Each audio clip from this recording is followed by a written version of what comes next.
Now, the head of Hezbollah has said that his fighters are ready in case of a war with Israel.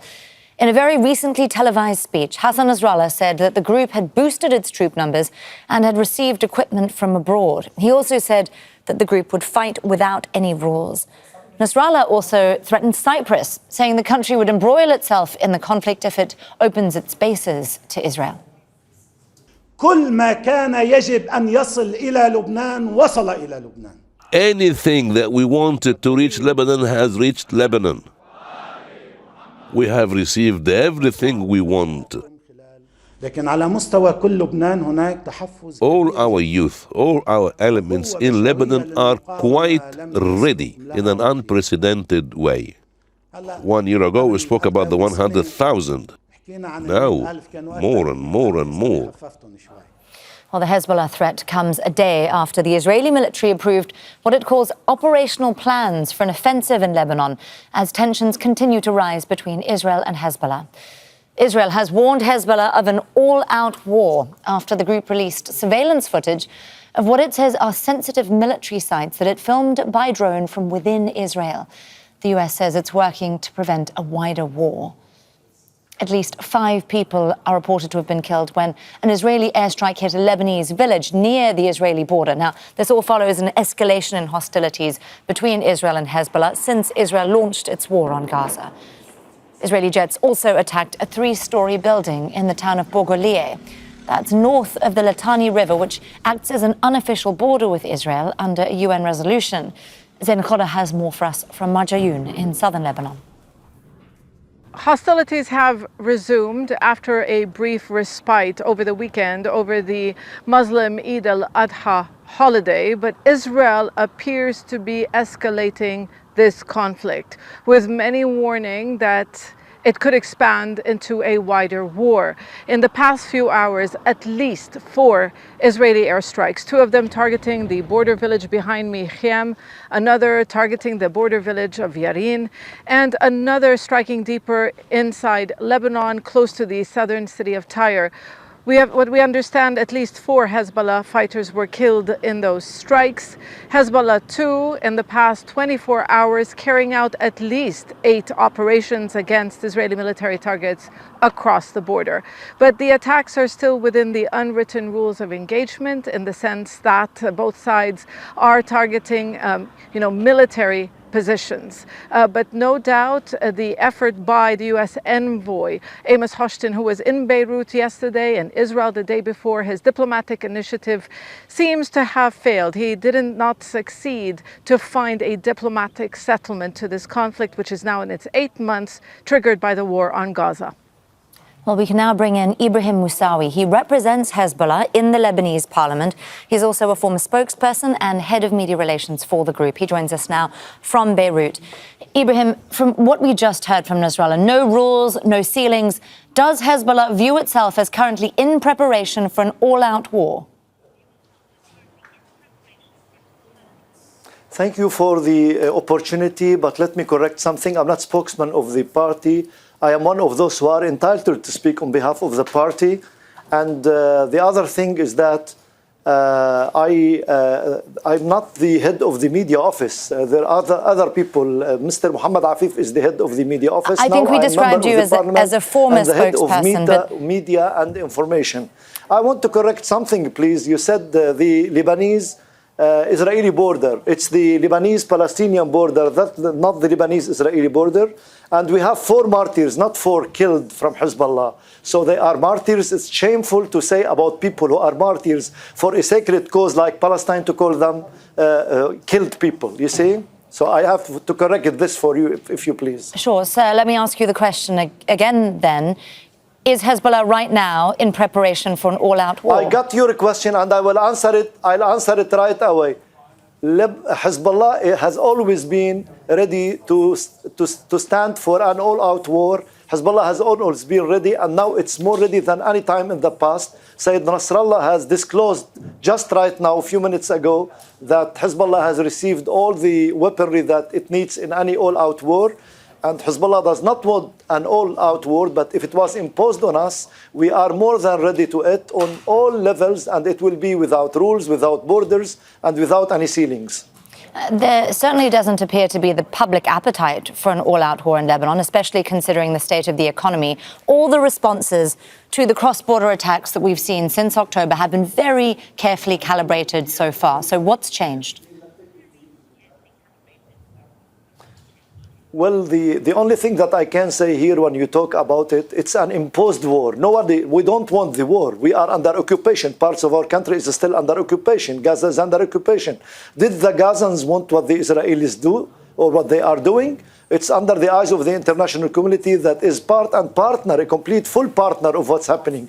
We in Lebanon, because we are under occupation, we are the target of the Israeli violence, are ready to go for this war if the Israelis imposed it on us. It's not a choice that we want to take for that. We know very well that if the Israelis were capable of going into this war, they would have gone into it long time ago, few months ago, not now.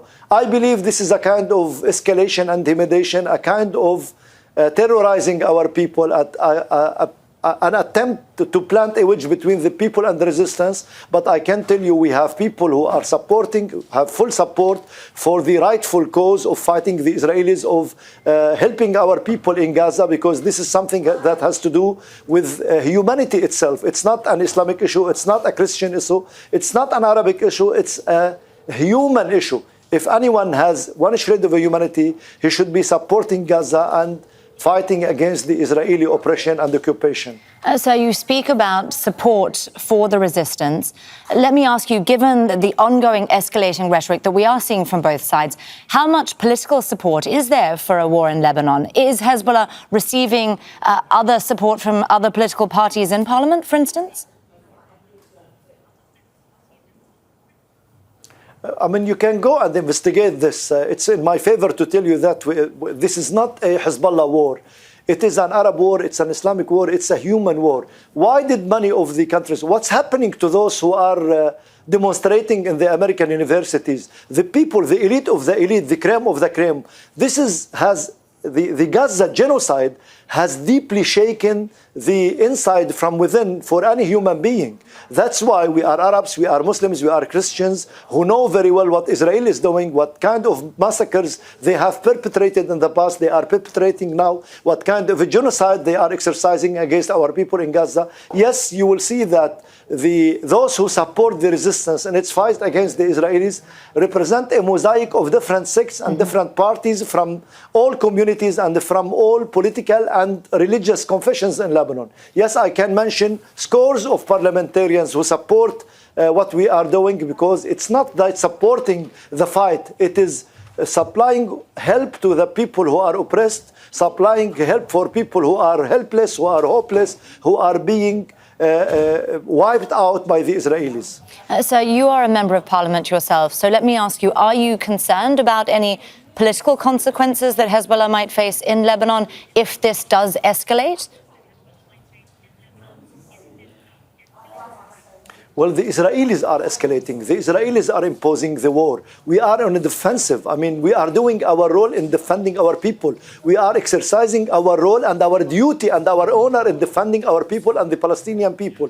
If others don't want to take their human responsibility, their legal responsibility, their national responsibility, then they have failed short to exercise and to dramatize their own humanity. They should be questioned. They should be concerned about their incentives, about their beliefs, about their doctrines. We should be honored and we should be thanked because we are paying the highest price for an imposed war against us and against the Palestinians. So you're saying that Hezbollah doesn't want a war, but a war could be imposed by Israel. Now, given the rhetoric that we have been hearing from the Israeli side, what is your assessment on the current state of play? Is de-escalation possible? If so, how? And is Hezbollah engaging in that? Well, we do not receive the official letters. I mean, the Speaker of the House, Mr. Berry, and the Prime Minister, also Mr. Miqati, is receiving the delegates and they are talking with them. They are exercising pressure against them. We are on the front against the Israelis. We're fighting them. We're fighting the Israelis. We're supporting our people in Gaza. We're giving and we are sacrificing our martyrs and our leaders, and we were commemorating one of them just right now. And what we are doing is something that we take into consideration. We appreciate the official position of the Lebanese Speaker of the House and of the Prime Minister Miqati, and we believe they have to be steadfast, we have to be patient, we have to be unified against our enemy. We are not in a position to escalate. There is only one way for de-escalation. There is only one way that the Israelis stop the fire and go into a ceasefire, stop the aggression against Gaza, and I believe all the other military fronts in Lebanon, in Iraq, in Yemen, and everywhere, it will be settled down. So a number of other parties, including other countries like the US, have been involved in de-escalation measures. The Special Envoy, Amos Hochstein, was in Beirut this week. Were you included, or any Lebanese Hezbollah representatives included in any of those talks?